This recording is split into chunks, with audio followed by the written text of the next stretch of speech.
Right, why are developers choosing Malaga as their number one destination to develop amazing properties? Today, we've invited an expert developer on the channel to talk about this and much more. Are you guys ready? Let's go. Right, Miguel, welcome to the channel. Pleasure. good to have you on. Of course. I wanted to bring you on to the channel, right, to talk about Malaga, talk about new developments in Malaga. We've had so much excitement from the last videos we've done about Malaga city center, right? So we thought that you were the perfect person to invite on the channel to talk about why developers are choosing Malaga City and also what's happening in Malaga. So those that don't know you are Miguel Rodriguez-Acosta.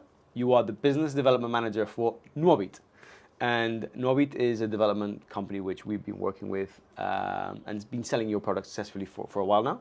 So, Miguel, I want to ask you a few questions. And the first one being, what's happening in Malaga? It seems like Malaga is on fire. There's so much development happening. From Nuovit's perspective, why is Malaga so interesting? And just Malaga city center? Malaga, sun, people, work, right? Culture. Yeah. So I think that there's many keywords that define Malaga. I will correct you there. There's not many developers willing to invest in Malaga. You're right, in that actually. sense. You're right. Because there's not much land, and the land is really expensive. Yeah. There's a lot of demand for Malaga. Yeah. There's big demand, and especially for low and mid-income housing, right? What you also need to think is Malaga has, it's capital city of the region. Yeah. And if you think it's a big economic powerhouse of southern Spain itself, right? Malaga doesn't have many areas to actually develop. If you think about Costa del Sol, it's a straight line. It's not like Madrid, right? Which is a circle, like Berlin, which is a circle that kind of grows kind of equally, right? You don't have much space. You need to go up the hills, right? In the case of Malaga, you will need to go up the valley, right? To kind of way to Ronda, all these places like Cártama, Alaurín de la Torre, all these places, right? So it doesn't have land. It doesn't have qualified land. That's important. Qualified land. Maybe you can tell us a bit what qualified land. Because people, if you look at Malaga from like a satellite view, you'll see loads of land. Yeah. Right. But not all land is buildable land. When you say qualified land, can you sort of elaborate on what that is so our audience understand what qualified land means? Super simple. You go to the forest and you see a plot of land and you say, I could build some houses here, right? No, you can't. There's a big, complicated, bureaucratic process with the government to actually put a piece of land to be able to develop on it. Okay. And before developing on it, urbanizing it. Mm-hmm. So making the pipes, the electricity, everything, right? And also the roads, street lighting. So many things that you need to do to, start building up a building. And what you were saying is that there's very little qualified land in Malaga. Indeed. Very little qualified land. Itself, it's a complicated space because, like I said, it's a straight line, and also, you need to grow in different areas, and it's different kind of townhalls and different municipalities, and it's just a big messy process. Also taking into account that how land is structured is through Plan General Urbano, Plan General de Ordenación Urbana, right? And for instance, in Malaga, the last one is from 2011, right? So there's a lot to be done on the part of, the administration for opening up more land for. So back to the lands of Malaga itself, right? So you guys have bet very heavily on Malaga. You have, if I'm not mistaken, 4 projects, right? Yeah. 4 projects in Malaga. And also it's nice that they're distributed in different areas. Before we talk about the projects itself, how are you guys seeing the development of Malaga generally, socially, from a business standpoint, economically? What are you seeing in Malaga and what do you foresee in Malaga? It's huge. If you really think that demand in Malaga, it's just gonna exponentially rise. Since companies are betting to establish in Malaga, businesses are willing to also open up shop in Malaga, right? And also, there's a lot of people that will be needed to kind of, calm all that demand, right? From engineers to developers to, graphic designers. So I think that needs real estate, and that doesn't only need residential. It also needs office. It needs data centers. It needs hospitals. Totally. So I think that with these 4 projects that we have right now open, we sold many more, especially Málaga East, where we saw a big demand. We think that the demand is going to be exponentially higher in the future, and the offering will need to be exponentially higher, or we will just have big prices, right? And That's really interesting, Miguel. And just sorry to interrupt you there, yeah, but there's something which I found yesterday. I was watching this reportaje on Televisión Española, right? And it talked about Malaga Technological Hub, no? El Parque Tecnológico de Málaga. And just to add on to your argument there, the Parque Tecnológico alone houses 700 tech companies and gives job to 28,000 people, and that's constantly rising. And that's very close to this entire expansion area that you guys are currently involved in. yeah. What's that area called? So the area itself that we're developing is called Cortijo Merino, right? Okay, But yeah. what you have in front, it's called Buenavista. So when Malaga presented itself to the World Expo, which unfortunately lost, right? It had a big re-urban project in the area of Buenavista and El Tarajal, which is a small kind of neighborhood that it's next to our development. So what the government, the local government wants to do there is basically rebuild up all that area in a sustainable way, in a really conscious urban way, right? I think that the people from Arup, which is a huge global consulting, engineering consulting company, did a great project there to actually put office spaces, residential units, hospitals, and kind of develop the city in a new way, right? I think it will take some time to actually develop all of that. You should go to Madrid and you have Madrid Nuevo Norte, which Yeah. took 20 Yeah. years and still is Yeah. going, right? Yeah. Yeah. But I think it's a great opportunity for people to actually go and live there because they will see the value of their real estate assets just grow exponentially, right? And that's the objective if you are in an investment perspective, right? Let me give you my take on this. So 2 weeks back, 3 weeks back, you guys were nice enough to invite us over to your projects in Malaga. We took the whole team on what we call What's New Wednesdays, and we go out to see what's new and to understand the product, no? And we went to the plot of Boulevard 360. That area was called again Cortijo. Cortijo Merino. Cortijo Molino, right? And the impression it gave me, and this is why I thought it was relevant to the channel, is I was standing there in this massive land. It's huge. It's going to house over thousand. Only that area was going to house 1,200 properties or something. Yeah. And I look to my right and I see the part of the university. I see Distrito Zeta. I see Parque Tecnológico, and I go, my God! You know when you have the feeling that I'm at the start of something big, right? Yeah. That's the feeling I got. So. And then obviously I'm putting all this information out to our audience and to the team, going like, this area is something big. Like if you're really, I mean it's something that for people that invest in these developments, for example in Boulevard 360, you're buying in the really early stages, but this is like really early stage. Yeah. Like very like we're used to selling a development in like Caladrijas that's maybe 2 years away from completion, but everything around it is established. Yeah. Right? In this area, it's completely opposite because nothing, well, you've got Malaga around it, of course, it's established, but the actual pastilla or the plot all needs to be developed. Not only housing, but also commercial, healthcare and so on. And it's super exciting. What led you guys to buy that piece of land, and why did you develop Boulevard 360 the way you did? And we'll put some images on screen how it looks. But I mean, of why, course. why Boulevard 360? I mean, of course, every single time is what many real estate developers say: location, location, location, location, right? Yeah. Location. It made financially sense, right? I believe that you need to negotiate many prices, right? Because it's a great piece of land. We initially bought everything, and then we kind of split the project together with Naynor. And I think that it's an opportunity for the city to grow in the direction that it needs to grow, right? Because it cannot grow to the east. It cannot grow to the west because you have Torremolinos. It needs to grow north, Exactly. up the hill, right? Absolutely. And I believe that, those 2 empty piece of plots, Distrito Zeta and Cortijo Veneno, needed to be done, right? Not only for residential, but also office space, which I believe that it will be a project that the government has in mind to the Buenavista project, to extend the tech park from Campanillas to the Buenavista. And I think it makes a lot of sense, right? Because of the demand and the housing crisis that we right now have, especially in Malaga, Totally. to just build up more social housing and more mid and low income housing. and I think it's also for them a great investment opportunity, right? Take into account what we said, right? Something which blew my mind was when I was speaking to your on-site salesperson for Boulevard 360. I asked the question, right? It's like, we are at the moment in a campaign of putting a bit more light on Malaga City because no one is doing it, and I think there's a lot of potential there for our audience and our buyers and people in general.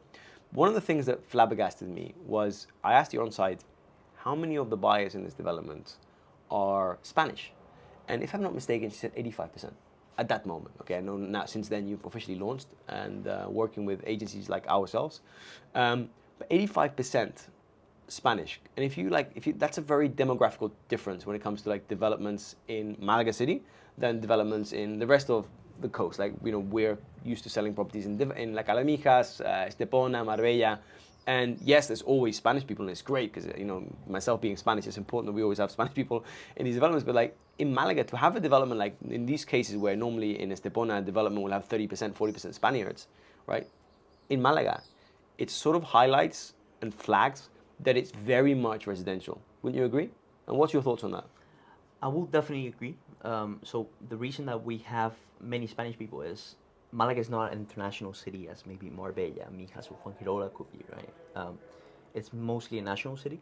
It's becoming an international city. Exactly. That's right? it. It's becoming. So our split, if you see the data of the developments that we have sold in Malaga, and especially with all the developers through market analysis, you see that the trend from international and especially expats coming over to Malaga, it's just growing, and it's not coming down, right? Why? Because many of the professionals that we need to have to this Tech Malaga, right, are international. Absolutely right. There's many companies, international companies, establishing in Malaga, and they need their international people to work Absolutely. in Malaga, and they offer international people. So if you see Vodafone, right, you know, why would they establish in Malaga?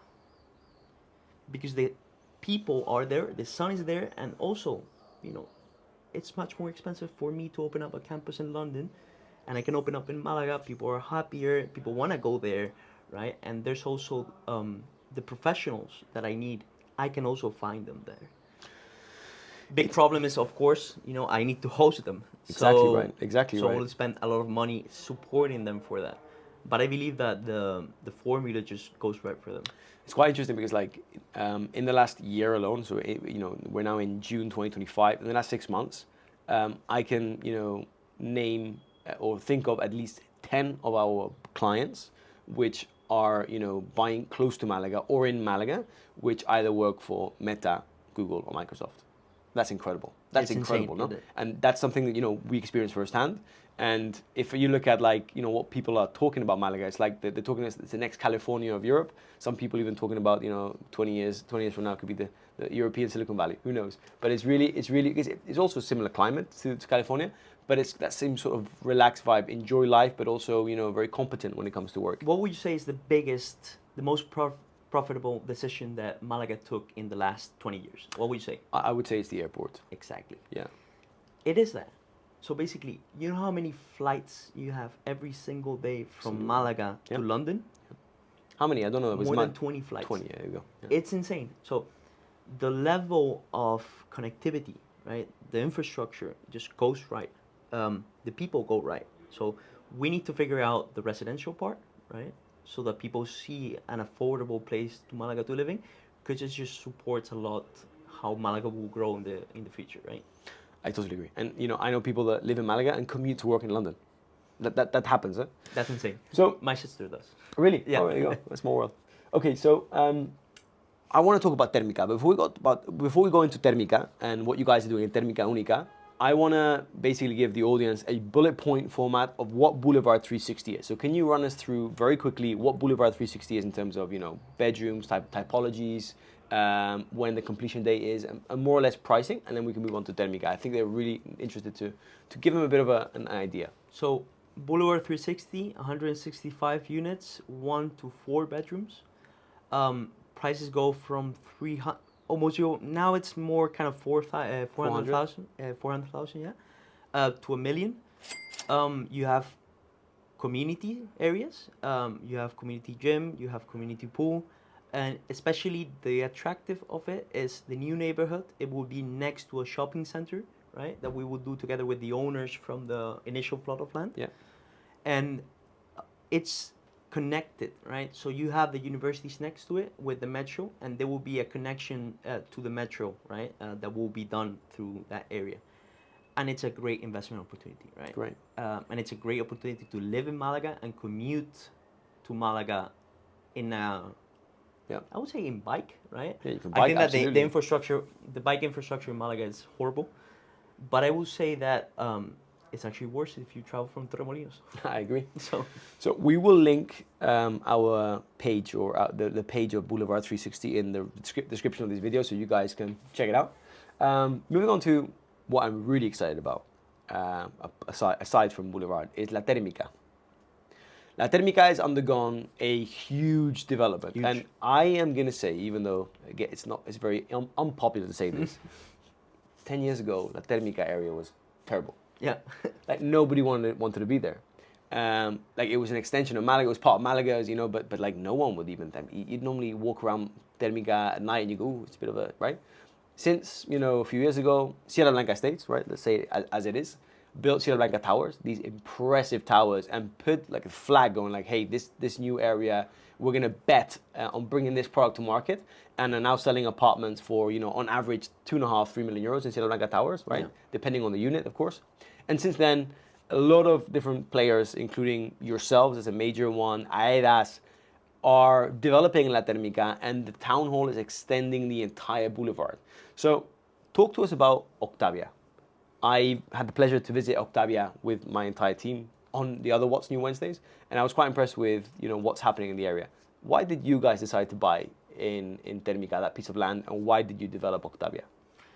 again, location. I believe that I don't know how many new developments are Frontline C in Costa del Sol, but I believe it's less than 20. Even would say less than 10. So Frontline, Malaga, Sea Views, apartments, so boutique apartments. It's just a unique opportunity, Yeah. right? Octavia. Yeah. If you had to give our audience bullet points, breakthrough of what Octavia is in terms of amount of properties, the concept, pricing, and what makes Octavia special, and then we're going to put some overlays on what it looks like, and we'll obviously put a link in the description. Can you course. tell them a bit about Octavia? 44 units. We have great penthouses, sea view penthouses. I believe we've sold 7 floors of it already, but still units left. It's from 995 over to 3.5 million. It's the first one to be done. So on the kind of new sector, not taking into account Sierra Blanca Towers, which are already done. Yeah. But from Térmica, Torremare, and Sedalis, which is behind, it's the first one to be. If you actually go there, you will see the only tower being built. We expect to deliver on February, March, right? This is this year. Next year. Oh, no, of course, next year. Sorry, that's what I meant. Sorry. And it's a great investment opportunity, right? Many people will say it's a really expensive real estate asset, but I can also forward a news article from Idealista, right, that interviews one of the directors of Colliers, and he talks about being Madrid, for instance, being a hub for, and Spain especially being a hub for investment. And he has done, so Collier has done real estate transactions that are 33,000 the square meter. Wow. Right. And we're talking about 15,000 in Octavia, right? So we have way to go. And especially Madrid is much bigger. Madrid luxury area is much bigger, right? And Malaga doesn't have more space. It's also quite interesting that they're towers, right? Like normally we're used to, 95 or nearly 99% of what we sell at, as an agency, high homes, it's all poblado Mediterranean. That's the typical thing in Costa del Sol. And for those people who don't know, poblado Mediterranean is basically 3 floors normally. Yeah.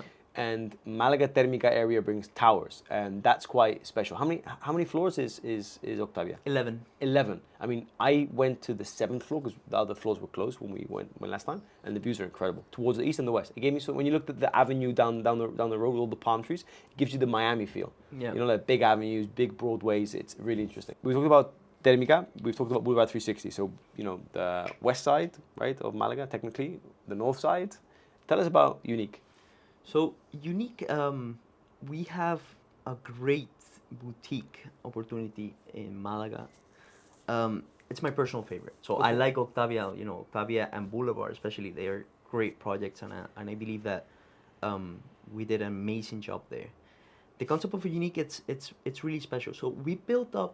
I don't know if you know, we built up the biggest wooden construction in Southern Europe Oh yeah, yeah. I remember you. Yeah, for a this is super interesting. yeah, Yeah, yeah, for like co-living yeah. area. So we built 180 rooms, and we took 6 months to build up the whole structure because we did it in wood. So we got that concept and we took it to Málaga East, right? We took it to Pedregalejo. Pedregalejo, for those who doesn't know, it's it's the old part of Malaga, so the old neighbor of Malaga, where the American school is, the British school is, It's a beautiful, beautiful location. all the private schools. You have the best gym in Malaga, which is David Lloyd, and it's a beautiful location, especially in the beach. So you have a lot of chinguitos, restaurants.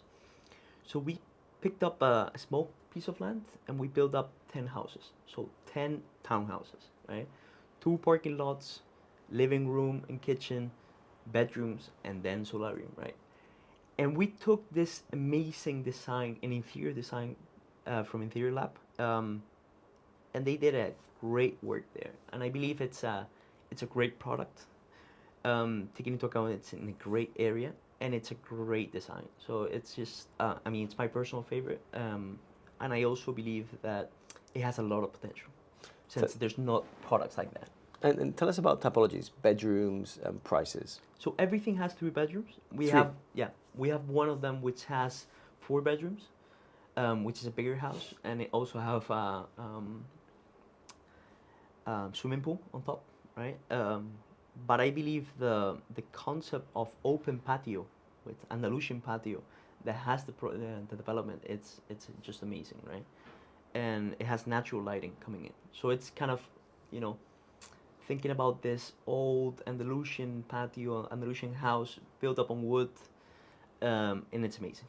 And for those who doesn't know, it doesn't burn. You know, burning a building is not about the material; it's about the velocidad de propagación, so Yeah, the sure. propagation from it. So Okay. in the architecture, so it's completely safe. So, Miguel, for people which are, contemplating the idea of buying in Malaga, they're watching the growth of Malaga, as, the top developer building in Malaga, what would you sort of advise them? The question would be, why would someone need to consider Malaga and why invest in Malaga in 2025? So to kind of frame it, in an investment perspective, the resale value it's huge, right? And in a really low time. I also believe, especially projects like Boulevard, which you're buying right now and you will get it delivered on 2027, the resale value after that will be insane. So you're making, of course, you're beating inflation, but you're getting a really good return on investment. So I believe it's a great return on investment, and at the same time, the rental market it's huge there. So, and on a living perspective, Malaga has all the offering that you could find, especially more than Marbella, because you have the working aspect, right? Yeah, yeah. It has the cultural aspect, it has the living aspect, it has the fun aspect. You have the beach, you have connectivity, you have absolutely everything, and then you have also the infrastructure, right? In the part of the roads, a little bit more challenging, but itself, it's a great opportunity, right? And I believe that locals are seeing that opportunity, and they have been seeing that opportunity for many years now. And I believe that international buyers will be seeing that opportunity many more. So the market's just going to grow. Amazing, amazing. Miguel, thank you so much for joining us. Of course. It's been great to have you on the channel. Thank It's been you. great to sort of show the audience and give them a bit more information about, Malaga, and there was no one better to invite. So thank you. Thank you. And I will just finish, like always, talking to you watching this video. If this video was of interest or you have any questions, feel free to comment below any questions you have for ourselves or for Miguel. We'll be happy to answer those as soon as we can. And like always, if you're in the market or you want to stay posted with information on the property market in Spain, everything to do with property, information on real estate in Spain, especially Costa del Sol, press that button, subscribe to the High Homes YouTube channel. And if you want to stay notified or want to be notified when one of our videos goes live, press that bell button, and we're going to make sure to keep you guys posted with the best of the best. Until the next time, hasta luego.